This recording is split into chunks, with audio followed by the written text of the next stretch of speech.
জুলাই আন্দোলনের সময় সশস্ত্র বাহিনীর ভূমিকার প্রশংসা প্রধানমন্ত্রীর। পিলখানা হত্যার ন্যায় বিচারের প্রতিশ্রুতি। হাম মোকাবেলায় ঢাকার 2 সিটিতে টিকা শুরু। ময়মনসিংহে আরও 2 জন সহ 12 শিশুর মৃত্যু। ডেঙ্গু রোধেও প্রস্তুতির তাগিদ স্বাস্থ্যমন্ত্রীর। চলে গেলেন ভারতের অনন্য উচ্চতার কিংবদন্তি সঙ্গীত শিল্পী আশা ভোসলে, রেখে গেছেন অনবদ্য সৃষ্টি।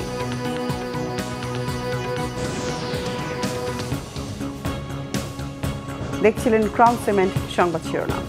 বিস্তারিত সংবাদ এবার।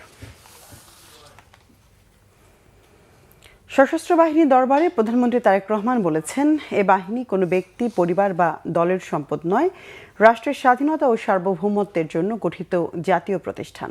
কর্মে, সততায়, শপথে, ত্যাগে এবং ভালোবাসায় দায়িত্ব পালনে দলমতের ঊর্ধ্বে উঠে কাজ করার আহ্বান জানান তিনি। বলেন, কোনো ধরনের রাজনৈতিক প্রভাব গ্রহণযোগ্য নয়। সেনাবাহিনীকে দুর্বল করতেই পিলখানা হত্যাকাণ্ড হয়েছিল মন্তব্য করে বলেন, এই ঘটনার ন্যায় বিচার নিশ্চিত করতে সরকার প্রতিশ্রুতিবদ্ধ। প্রধানমন্ত্রী বলেন, জুলাই আন্দোলনে সশস্ত্র বাহিনীর ভূমিকা জনগণকে আশাবাদী করেছে। সশস্ত্র বাহিনী শক্তিমান, ঐক্যবদ্ধ থাকলে কেউ দেশকে পরাভূত করতে পারবে না। রিপোর্ট করছেন ইমরুল কায়েস। রবিবার সকালে অনুষ্ঠিত ঢাকা সেনানিবাসে সশস্ত্র বাহিনীর দরবারে যোগ দেন প্রধানমন্ত্রী তারেক রহমান। এতে বক্তব্য দিতে গিয়ে প্রধানমন্ত্রী সেনাবাহিনীর আধুনিকায়নে শহীদ প্রেসিডেন্ট জিয়াউর রহমানের অবদান তুলে ধরেন। সেনানিবাসে নিজের বেড়ে ওঠা প্রয়াত বাবা মা, ভাই ও সেনা কর্মকর্তাদের কথাও স্মরণ করেন তিনি। এ সময় কিছুটা স্মৃতিকাতর হন প্রধানমন্ত্রী।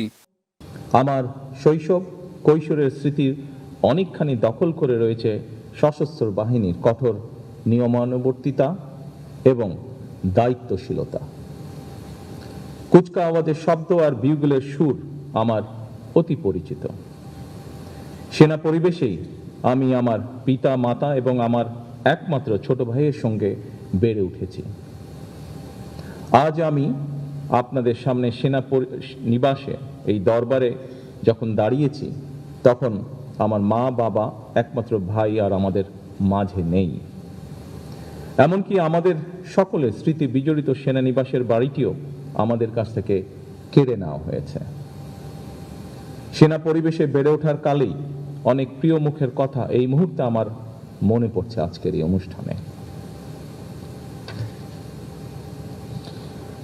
যারা আমার বেড়ে ওঠার দিনগুলোতে আমার পরিবারের সাথে খুব কাছে থেকে সম্পৃক্ত ছিলেন, আমার বাবার কর্মজীবনে পাশে থেকে তাকে সহায়তা করেছেন, গভীর শ্রদ্ধার সঙ্গে এই মুহূর্তে তাদের কথাগুলো মনে পড়ছে, তাদেরকে আমি স্মরণ করছি গভীর শ্রদ্ধার সঙ্গে।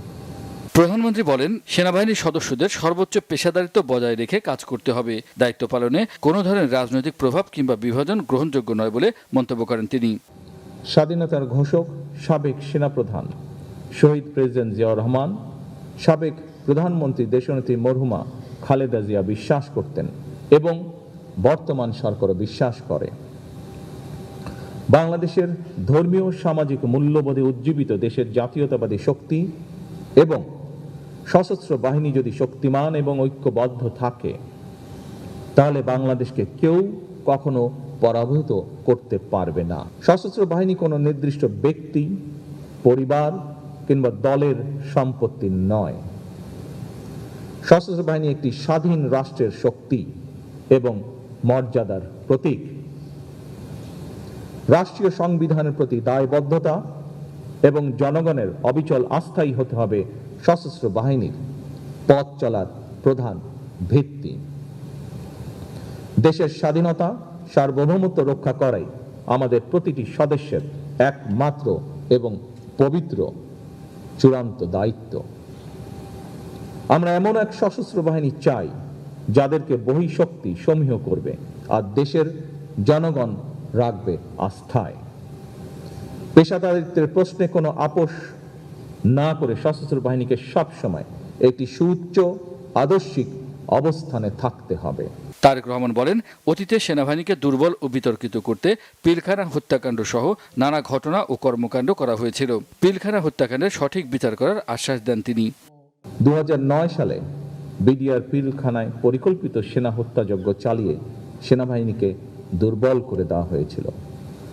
এরপর দীর্ঘ 1.5 দশকের শাসন শোষণের সময় দেশের সশস্ত্র বাহিনীকে বিতর্কিত করার অপচেষ্টাও চালানো হয়।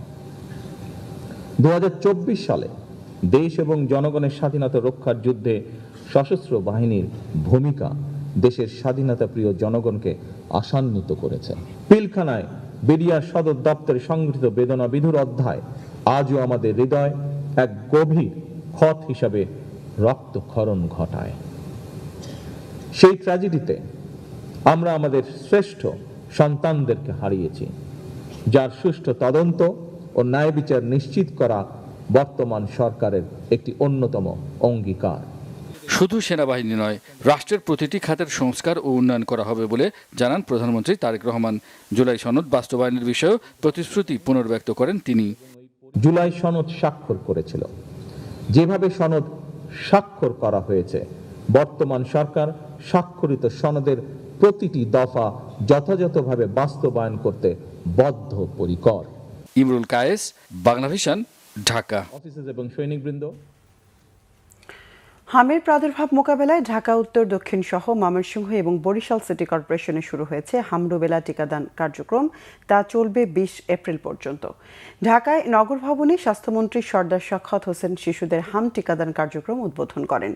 এ সময় তিনি বলেন, হাম রুবেলা রুখতে জনসচেতনতার বিকল্প নেই। টিকাদান কর্মসূচি সফল হলে হামের মরণ আঘাত ঠেকানো সম্ভব হবে। 6 মাস থেকে শুরু করে 5 বছরের কম বয়সী শিশুদের দেয়া হবে এই টিকা। 4 সিটি কর্পোরেশন এলাকায় 12,19,957 শিশুকে টিকা দেওয়ার লক্ষ্যমাত্রা নির্ধারণ করেছে স্বাস্থ্য মন্ত্রণালয়। এর আগে গত 5 এপ্রিল দেশের 18 জেলার 30 উপজেলায় শুরু হয় হাম রুবেলার বিশেষ টিকাদান কর্মসূচি। না ফেরার দেশে চলে গেলেন ভারতের কিংবদন্তি সঙ্গীত শিল্পী আশা ভোসলে। তার বয়স হয়েছিল 92 বছর। আগামীকাল স্থানীয় সময় বিকেল 4টায় শিবাজি পার্কে হবে তার শেষকৃত্য। শনিবার সন্ধ্যায় তাকে মুম্বাইয়ের একটি হাসপাতালে ভর্তি করা হয়েছিল। হৃদরোগের পাশাপাশি ফুসফুসেও সংক্রমণের তথ্য এক্স হ্যান্ডেলে জানিয়েছেন তার নাতনি। সোমবার স্থানীয় সময় সকাল 11টায় লোয়ার পারেলের কাসা গ্র্যান্ডে তাকে শেষ শ্রদ্ধা জানানো হবে। প্রায় 8 দশকের কর্মজীবনে ভারতের বিভিন্ন ভাষার চলচ্চিত্র ও অ্যালবামে অসংখ্য গান রেকর্ড করেছেন তিনি।